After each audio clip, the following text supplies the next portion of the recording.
नमस्कार साथियों।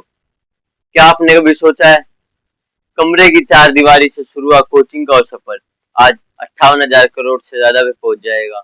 जी हाँ, 12th खत्म होते ही हर बच्चे का सपना होता है। कोई डॉक्टर बनना चाहता है, कोई इंजीनियर, तो कोई सरकारी नौकरी करना चाहता है। इसी बीच बच्चे का सामना होता है उस रियलिटी से, जहाँ उसे पता चलता है सरकारी नौकरी हो या सरकारी कॉलेज, हर जगह लिमिटेड सीट्स हैं। उन्हीं सीट्स को पाने के लिए हर बच्चा तैयारी करता है। कोई कोचिंग का सहारा लेता है, कोई खुद से तैयारी करता है, क्योंकि हर बच्चे को एक अच्छे गाइडेंस की जरूरत होती है। शहर में लगे जब बड़े बड़े बोर्ड्स को देखकर जिन पे लिखा होता है 100% सरकारी नौकरी की गारंटी, हर माँ बाप इन इंस्टीट्यूट में अपना बच्चों का एडमिशन करना चाहता है, फिर उन्हें चाहे अपने जीवन में जमा पूंजी क्यों ना लगानी पड़े। पिछले एपिसोड में हमने बैठ के बात की कैसे ये स्कूल, कॉलेज और यूनिवर्सिटी आपके बच्चों के साथ खिलवाड़ करते हैं। इस एपिसोड में हम बात करेंगे कैसे कोचिंग माफिया आपके भविष्य के साथ खिलवाड़ कर रहे हैं। हमारे देश में देखा जाए तो सबसे ज्यादा युवा आबादी है, यानी यूथ पॉपुलेशन। 15 से 29 साल की लोग 30% से ज्यादा है। यानी हमारा देश यूथ पॉपुलेशन से बड़ा भरा हुआ है। और हर बच्चे का सपना होता है कोई सरकारी नौकरी मिल जाए या फिर सरकारी कॉलेज, जिससे उसका भविष्य अच्छा बने। हमारे देश में हर साल कॉलेज और स्कूल से लाखों बच्चे पास आउट होते हैं। और हर बच्चे का सपना होता है एक अच्छा करियर बनाने का। जब सिस्टम में डिमांड ज्यादा हो और सप्लाई कम, तो कंपटीशन तो बढ़ेगा ही। साल 2024 के आंकड़े बताते हैं जेई जैसे एग्जामों में 16 लाख बच्चों ने फॉर्म भरा, जबकि सीट्स थी मात्र 60,000। नीट 2024 में 24 लाख बच्चों ने फॉर्म भरा, पर सीट्स थी मात्र 1 लाख। यूपीएससी का भी ऐसा ही आ रहा है। हर साल 10 लाख से ज्यादा बच्चे फॉर्म भरते हैं, पर मात्र सिलेक्शन हो पाता है 1,000 बच्चों का। और एसएससी का तो इससे भी बुरा हाल है। और जो बाकी एग्जाम देख लीजिए, गवर्नमेंट एग्जाम, वहाँ तो फॉर्म फिल करा दिए जाते हैं और एग्जाम डेट का पता ही नहीं चलता। कोचिंग इंडस्ट्री की इसी बढ़ती डिमांड की वजह से कोचिंग इंडस्ट्री 58,000 करोड़ से ज्यादा पहुंच गई है। और कुछ रिपोर्ट्स का मानना है कि साल 2028 तक इसका 1 लाख करोड़ पहुंचने का अनुमान है। सीएमएस की रिपोर्ट ये बताती है हर 3 में से 1 बच्चा प्राइवेट कोचिंग ले रहा है। जी हाँ, जब सिस्टम में डिमांड ज्यादा हो और सप्लाई कम, तो कंपटीशन बढ़ता ही है। और लोगों की इसी जरूरत को बिजनेस बना लिया जाता है, और बिजनेस से माफिया बनते देर नहीं लगती। शहरों में बड़े बड़े होर्डिंग लगते हैं, हमारे इतने बच्चों ने जेई क्रैक किया, हमारे इंस्टीट्यूट के इतने बच्चों ने नीट क्रैक किया। न्यूज़पेपर में फोटो छपती है हमारे इंस्टीट्यूट से ऑल इंडिया रैंक बनाई, ऑल इंडिया सेकंड रैंक गई, पर ज्यादातर ये मामले झूठे होते हैं। ऐसा ही एक मामला साल 2025 में सामने आया था, जब केशव मित्तल नाम के एक स्टूडेंट ने नीट यूजी क्रैक किया। उसकी ऑल इंडिया रैंक 7 आई थी। और हैरान करने वाला मामला तो ये है, उसकी फोटो 3 इंस्टीट्यूट में छपवाई, एलन, मोशन, नारायणा। क्या वाकई में संभव है एक बच्चे ने 3 इंस्टीट्यूट से तैयारी की हो? ऐसे ही झूठे मामले हमारे सामने हर साल सामने आते हैं। ऐसा ही एक मामले में सीपीसीए ने खान सर ग्लोबल स्टडीज पे 5 लाख का जुर्माना लगाया था, वो भी किस बात पे? मिसलीडिंग एडवर्टाइजमेंट के ऊपर यूपीएससी टॉपर गए। इसमें यह दावा किया गया था 933 सेलेक्टेड कैंडिडेट्स में से 682 उनके इंस्टीट्यूट से हैं, जिसकी वजह से उनके ऊपर 5 लाख का जुर्माना लगाया गया था।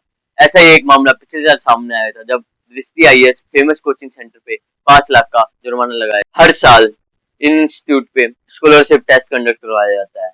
यानी ये बोलते हैं आप हमारे यहाँ स्कॉलरशिप टेस्ट दो, आपको इतने परसेंट स्कॉलरशिप देंगे। स्कॉलरशिप काटने के बाद भी जो फीस बचती है वो लाखों में होती है।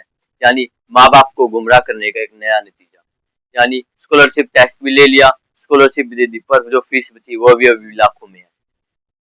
इसका अगला मोड़ आता है इन इंस्टीट्यूट के पेपर लीक में नाम हमेशा आते हैं। यूपी 2024 कांस्टेबल लीग में यूपी के कई सारे इंस्टीट्यूट के नाम सामने आए थे। ऐसा ही वाक्य साल 2024 में हुआ था, जब कोटा और नासिक के कई बड़े इंस्टीट्यूट के नाम पेपर लीक में सामने आए। भारत में कोचिंग इंस्टीट्यूट के और पेपर लीक गैंग के फल फूलने का एक ये भी कारण है कि इनके लिए कोई कानून या सजा का प्रावधान ही नहीं है। जी हाँ साथियों, यानी आए दिन कोई भी नया बोर्ड लगा के नया कोचिंग इंस्टीट्यूट खोल रहा है। साल 2024 में ऐसे ही एक घटना हुई थी, जहां मुखर्जी नगर में राउस आईएएस कोचिंग सेंटर में के बेसमेंट में पानी भरने से 3 बच्चों की मौत हो गई थी।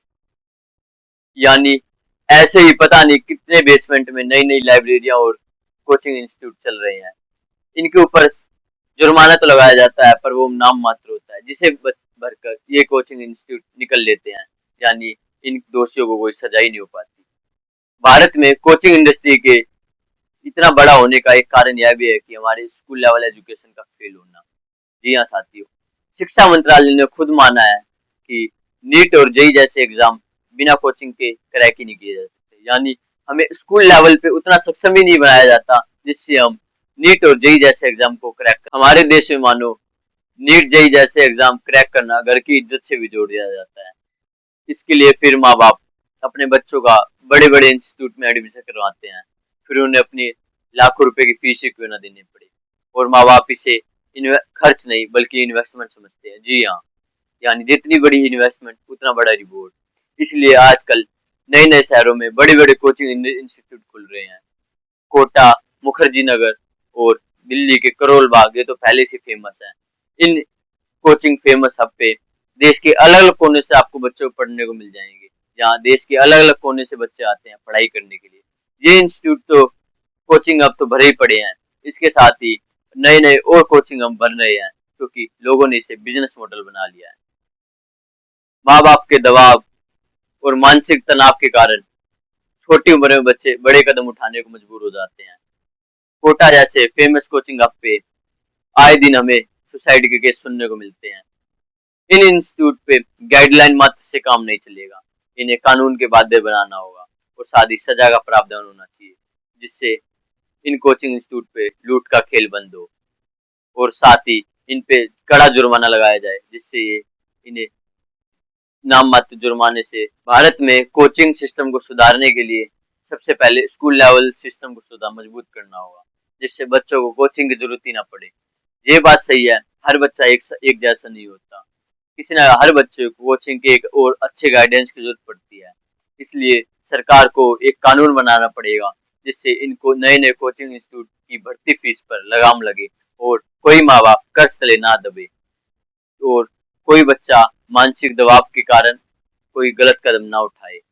अच्छा कोचिंग इंस्टीट्यूट वही है जो बच्चों के सपने सच करे और उन्हें एक नई राह दिखाए और उनकी प्रॉब्लम सॉल्व करे, ना कि वो इंस्टीट्यूट जो सिर्फ अपने प्रॉफिट कमाने पे ध्यान दे। हमारी यह लड़ाई कोचिंग के खिलाफ नहीं है, हमारी यह लड़ाई उस सोच के खिलाफ है जो कोचिंग को बिजनेस मॉडल में बदल रही है, यानी शिक्षा को व्यापार में बदल रही है।